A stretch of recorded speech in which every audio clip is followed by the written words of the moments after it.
Hey guys, welcome to The Purpose of Trey. Got a new video for you, and today is going to be on trending news, a purposeful thought that I have for you. And this goes over Donald Trump's recent remarks that he made regarding, illegal Mexican immigrants, as well as Bill O'Reilly's remarks and the fear-mongering Fox News network. Donald Trump recently made some racist, ill-thought remarks, and as a repercussion, Univision, NBC, Macy's, and CERTA cut ties with Trump. Just because we have freedom of speech doesn't mean there are no consequences for what we say. The actions taken against Trump had nothing to do with political correctness.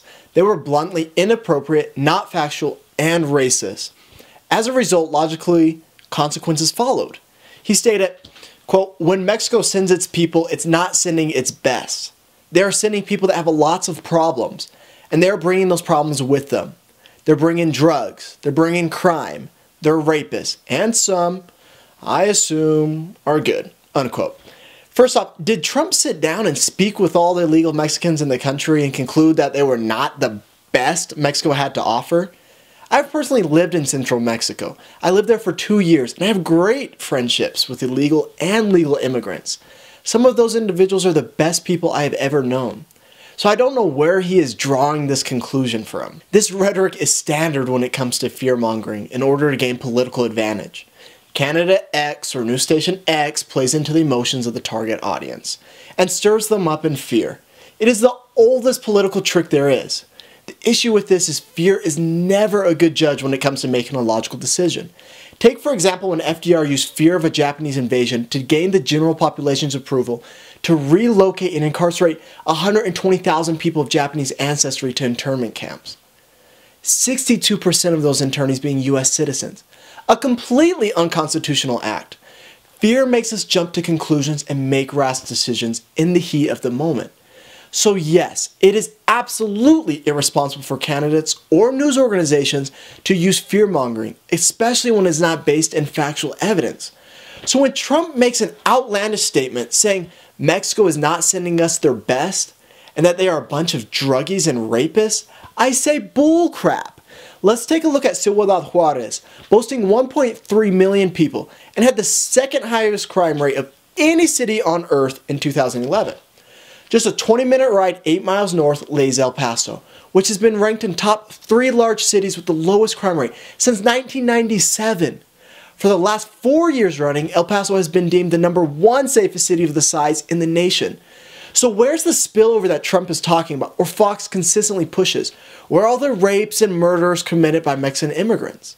You would think that just being a stone's throw away from one of the most dangerous cities in the world, El Paso would be ground zero for illegal immigrant crime.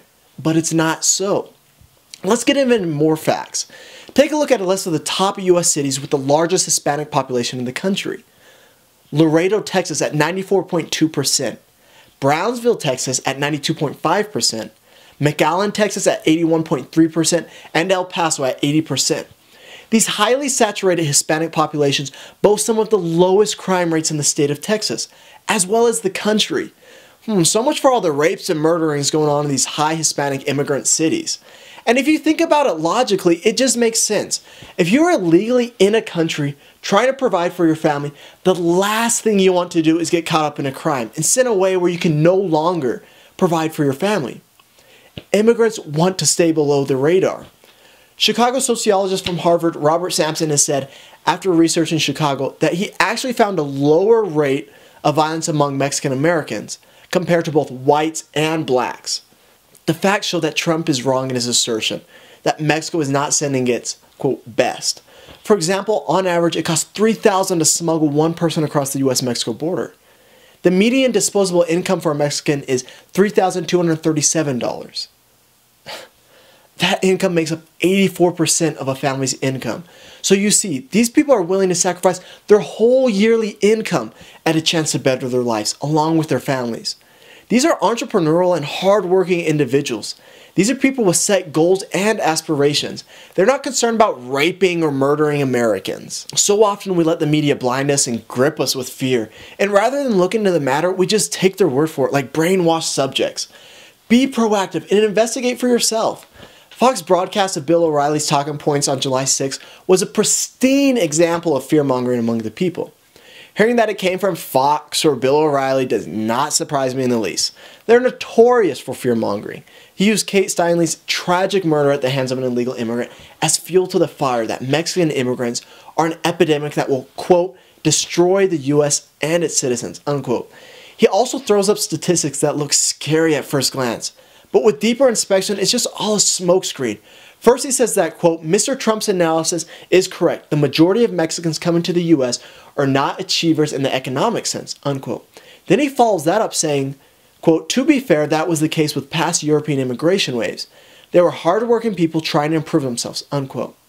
Then he follows up with a but. And as my great-grandma would say, anything behind a but usually stinks. He continues, saying with great vocal fluctuation, how 16%, or 33,108 individuals, make up the prison population, claim Mexico as their native country. Mind you, U.S. citizenship is 76.7% of the prison population, or about 159,528 people. Let's not act like Mexicans are pouring out of our prisons. Now, yes, 16% is still a lot of people that must be incarcerated.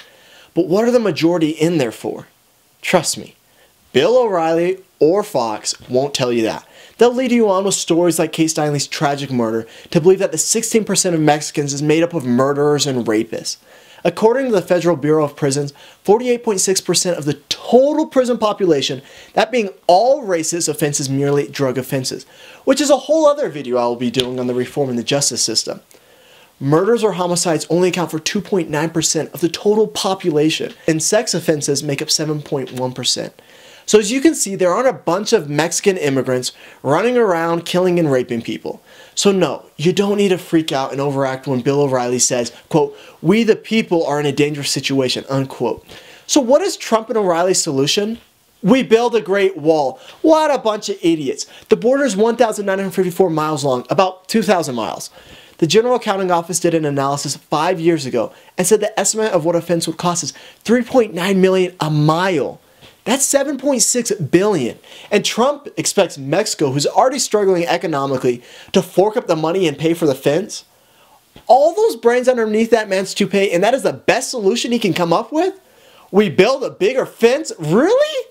That is exactly why I don't want him to be president. The immigrant dilemma is way more economically complex than just build a wall. The current wall system is ineffective as it is. Subscribe to my channel for an upcoming video I will be doing on the immigrant dilemma and what can be done. I invite you all to get active in the discussion and not fall prey to fear-mongering politicians or organizations.